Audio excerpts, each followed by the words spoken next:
Hi friends, welcome to Shami's kitchen. എല്ലാവർക്കും സുഖമാണല്ലോ. ഇന്ന് നമ്മൾ തയ്യാറാക്കുന്നത് ഒരു സ്പെഷ്യൽ ബ്രെഡ് ബനാന സ്നാക്സ് ആണ്. അപ്പോൾ വീഡിയോയിലേക്ക് പോകുന്നതിന് മുന്നേ നമ്മുടെ ഈ ഷമീസ് കിച്ചൻ ചാനൽ ഇതുവരെയും സബ്സ്ക്രൈബ് ചെയ്യാത്തവരുണ്ടെങ്കിൽ, അല്ലെങ്കിൽ ഇത് ആദ്യമായിട്ടാണ് കാണുന്നതെങ്കിൽ പ്ലീസ് ഒന്ന് സബ്സ്ക്രൈബ് ചെയ്തേക്കണേ. ആ ഷമീസ് കിച്ചൻ്റെ തൊട്ടടുത്തുള്ള ചുമന്ന ബട്ടൺ ഒന്ന് ക്ലിക്ക് ചെയ്യുക. കൂടെ തന്നെ തൊട്ടടുത്തുള്ള ബെല്ലൈക്കൻ ക്ലിക്ക് ചെയ്യുമ്പം ഓൾ തന്നെ പ്രസ് ചെയ്യണം. എങ്കിൽ മാത്രമേ ഞാൻ അപ്ലോഡ് ചെയ്യുന്ന വീഡിയോസ് എല്ലാം നിങ്ങൾക്ക് കറക്റ്റായിട്ട് നോട്ടിഫിക്കേഷൻ ലഭിക്കത്തുള്ളൂ. എന്നാൽ ശരി, നമുക്കിനി വീഡിയോയിലേക്ക് പോകാം. വളരെ സിമ്പിളും വളരെ ടേസ്റ്റിയുമായിട്ടുള്ള ഒരു ബനാന സ്നാക്സ് ആണ്. അപ്പോൾ ഇതിന് വേണ്ടിയിട്ട് നമുക്ക് ഫസ്റ്റ് ഒരു കടായിലേക്ക് 1 ടേബിൾ സ്പൂൺ അളവിൽ നെയ്യ് ചേർത്ത് കൊടുക്കാം. അപ്പോൾ ഈ നെയ്യിൻ്റെ അളവ് നമുക്ക് കൂട്ടേ കുറയ്ക്കുകയൊക്കെ ചെയ്യാം, അതൊക്കെ നമ്മുടെ ഇഷ്ടത്തിന് ചേർത്താൽ മതിയാവും. ഇനി നമുക്കിതിലേക്ക് ചേർത്ത് കൊടുക്കേണ്ടത് പഴമാണ്. ഞാനിപ്പോൾ നേന്ത്രപ്പഴമാണ് എടുത്തിട്ടുള്ളത്.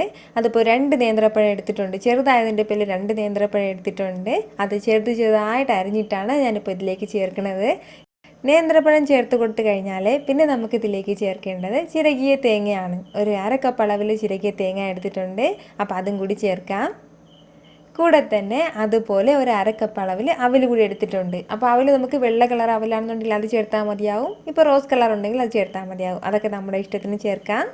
ഇനി ഇത് ഇത്രയും ചേർത്തിട്ട് നല്ലതുപോലെ നമുക്കൊന്ന് വഴറ്റി കൊടുക്കാം. നമ്മുടെ ഈ പഴമെല്ലാം നല്ലതുപോലെ ഒന്ന് വെന്തിട്ട് കിട്ടണം. ഈ തേങ്ങയുടെ ഈ പച്ച മണോ എല്ലാം ഒന്ന് മാറിയിട്ടും കിട്ടണം. അതുവരെ നമ്മൾ ചെറുതായിട്ടൊന്ന് വഴറ്റി കൊടുക്കണം. ഒരുപാട് സമയമൊന്നും വഴറ്റേണ്ട ആവശ്യമില്ല. ഒരു 1-2 മിനിറ്റ് മാത്രം ഒന്ന് വഴറ്റിയെടുത്താൽ മതിയാവും. പിന്നെ ഒരു കാര്യം കൂടി, നമ്മുടെ കമൻറ്റ് ബോക്സിൽ ഞാൻ ഒരുപാട് ഫ്രണ്ട്സിനെല്ലാം മിസ് ചെയ്യുന്നുണ്ട്. അപ്പോൾ അവരൊക്കെ ഈ വീഡിയോ കാണുകയാണെന്നുണ്ടെങ്കിൽ ഉറപ്പായിട്ടും ഒന്ന് കമൻറ്റ് ചെയ്തേക്കണേ. അതുപോലെ തന്നെ കമൻസിന് താഴെ ഞാൻ റിപ്ലൈ ചെയ്തതിന് ശേഷം പിന്നീട് അതിൻ്റെ താഴെ വേറൊരു കമൻറ്റ് വരികയാണെന്നുണ്ടെങ്കിൽ എനിക്ക് നോട്ടിഫിക്കേഷൻ കിട്ടില്ല. അപ്പോൾ അതിലെന്തെങ്കിലും പ്രധാനപ്പെട്ട വല്ല കാര്യമാണെന്നുണ്ടെങ്കിൽ ഞാനത് മിസ്സായി പോകും. പിന്നീട് ആ കമൻസ് ഇങ്ങനെ സെർച്ച് ചെയ്ത് താഴേക്ക് വന്നാൽ മാത്രമേ എനിക്കത് വായിക്കാൻ പറ്റുള്ളൂ. അതിൻ്റെ പേരിൽ അങ്ങനെ എന്തെങ്കിലും ഉണ്ടെങ്കിൽ ഉറപ്പായിട്ട് നിങ്ങൾ ന്യൂ കമൻറ്റ് തന്നെ തരണം. എങ്കിൽ മാത്രമേ എനിക്ക് നോട്ടിഫിക്കേഷൻ കിട്ടുള്ളൂ. അത് ഞാൻ ഒരുപാട് പേരെടുത്ത് പറഞ്ഞിട്ടുണ്ട്. എന്നാൽ ഈ വീഡിയോ കാണുന്നവർക്ക് എല്ലാവരും അതൊന്ന് നോട്ട് ചെയ്തിട്ട് ന്യൂ കമൻറ്റ് തരാൻ വേണ്ടി ശ്രദ്ധിക്കണേ ഒന്ന്. ഇപ്പോൾ നമ്മുടെ ഈ പഴമെല്ലാം നല്ലതുപോലെ വെന്തിട്ട് വന്നിട്ടുണ്ട്. ഇനി നമുക്കിതിലേക്ക് ചേർത്ത് കൊടുക്കേണ്ടത് ആവശ്യത്തിനുള്ള മധുരമാണ്. ഞാനിപ്പോൾ 1 ടേബിൾ സ്പൂൺ അളവിലാണ് പഞ്ചസാര ചേർക്കുന്നത്.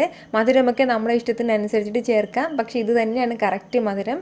1 ടേബിൾ സ്പൂൺ അളവിൽ മാത്രം പഞ്ചസാര ചേർത്താൽ മതിയാവും. കൂടെ തന്നെ ഒരു 1/2 ടീസ്പൂൺ അളവിൽ ഏലക്ക പൊടിച്ചത് കൂടി. അപ്പോൾ ഈ ഏലക്ക പൊടിച്ചതില്ലാന്നുണ്ടെങ്കിൽ പകരം ഒരു 2 ഏലക്ക മാത്രം ഇട്ടാലും മതിയാവും. അത് ഇത്രയും ഇട്ടിട്ട് വീണ്ടും നമുക്ക് നല്ലതുപോലെ ഒന്ന് വഴറ്റി കൊടുക്കണം. ഒരുപാട് സമയമൊന്നും പിന്നെ വഴറ്റേണ്ട ആവശ്യമില്ല. ഞാനിപ്പോൾ ഇതുപോലെ എല്ലാം തയ്യാറാക്കി എടുത്തിട്ടുണ്ട്. ഇതുപോലെയാണ് നമ്മുടെ ബനാന ഫില്ലിങ് ഇരിക്കുന്നത്.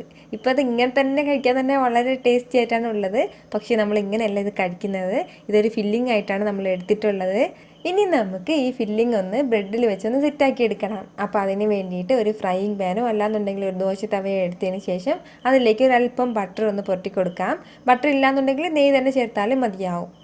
ഇനി നമുക്ക് ഇതിലേക്ക് ഒരു ബ്രെഡ് വെച്ച് കൊടുക്കാം. അതിനുശേഷം നമ്മുടെ ഈ ബനാന ഫില്ലിങ് ഇതിലേക്കൊന്ന് വെക്കാം. അത് എത്രത്തോളം നമുക്ക് ആവശ്യമാണോ, ഒരുപാട് ആവശ്യമാണെന്നുണ്ടെങ്കിൽ കൂടുതൽ വെക്കാം, കുറച്ച് മതിയെങ്കിൽ കുറച്ച് വെച്ചാലും മതിയാവും. ഞാനിപ്പോൾ ഒരു കറക്റ്റ് അളവിലാണ് ഇതിപ്പോൾ വെക്കുന്നത്. ബ്രെഡിൻ്റെ എല്ലാ സ്ഥലത്തും നല്ലതുപോലെ നമ്മുടെ ബനാന ഫില്ലിങ് വെച്ച് കഴിഞ്ഞാൽ പിന്നെ വേണ്ടത് മറ്റൊരു ബ്രെഡ് കൊണ്ട് ഇതൊന്ന് കവർ ചെയ്യണം. അതിൻ്റെ പുറത്തേക്കൊന്ന് വെക്കണം.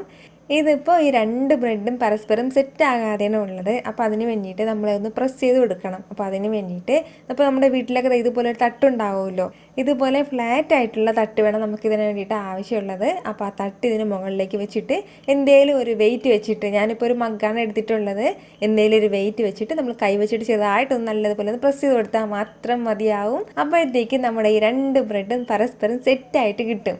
അപ്പോൾ ഇതിന് വേണ്ടിയിട്ടാണ് നമ്മളിതുപോലെ ചെയ്യുന്നത്. അല്ലാതെ നമ്മൾ കൈ വെച്ചിട്ട് പ്രസ് ചെയ്യുകയോ അല്ലാന്നുണ്ടെങ്കിൽ സ്പാച്ചില വെച്ചിട്ട് ഇങ്ങനെ പ്രസ് ചെയ്യുകയോ ചെയ്താലും ഇത്രയും സെറ്റായിട്ടിരിക്കില്ല. അതിൻ്റെ പേരിലാണ് നമ്മൾ ഈ ഒരു രീതിയിൽ തട്ട് വെച്ചിട്ട് അതിൻ്റെ മുകളിൽ ഒരു വെയിറ്റുള്ള എന്തെങ്കിലും വെച്ചിട്ട് ഒന്ന് പ്രസ് ചെയ്ത് കൊടുക്കുന്നത്. ഇപ്പം നല്ല കറക്റ്റായിട്ട് ഇതുണ്ടാവും. ഒരു സൈഡൊന്ന് ഗോൾഡൻ കളറായി കഴിഞ്ഞാൽ പിന്നെ നമുക്ക് വീണ്ടും തിരിച്ചിട്ട് കൊടുക്കാം. തിരിച്ചിട്ട് കൊടുക്കുമ്പോഴും ഒരല്പം ബട്ടർ നമ്മൾ പാനിലൊന്ന് പൊട്ടി കൊടുക്കണം. എന്നിട്ട് വേണം തിരിച്ചിടാനായിട്ട്.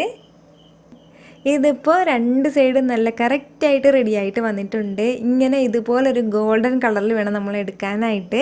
വളരെ വളരെ ടേസ്റ്റി ആയിട്ടുള്ള ഒരു ബ്രെഡ് ബനാന സ്നാക്സ് ആണ്. ഉറപ്പായിട്ട് നിങ്ങൾക്ക് നല്ലതുപോലെ ഇഷ്ടമാവും. ഈ ബ്രെഡും പഴം ഒന്നും കഴിക്കാനായിട്ട് ഇഷ്ടമില്ലാത്ത നമ്മുടെ കുട്ടീസിനൊക്കെ നല്ല സൂപ്പറായിട്ട് തയ്യാറാക്കി കൊടുക്കാൻ പറ്റുന്ന ഒന്നാണിത്. അതുപോലെ തന്നെ നല്ലൊരു സ്നാക്സുമാണ്.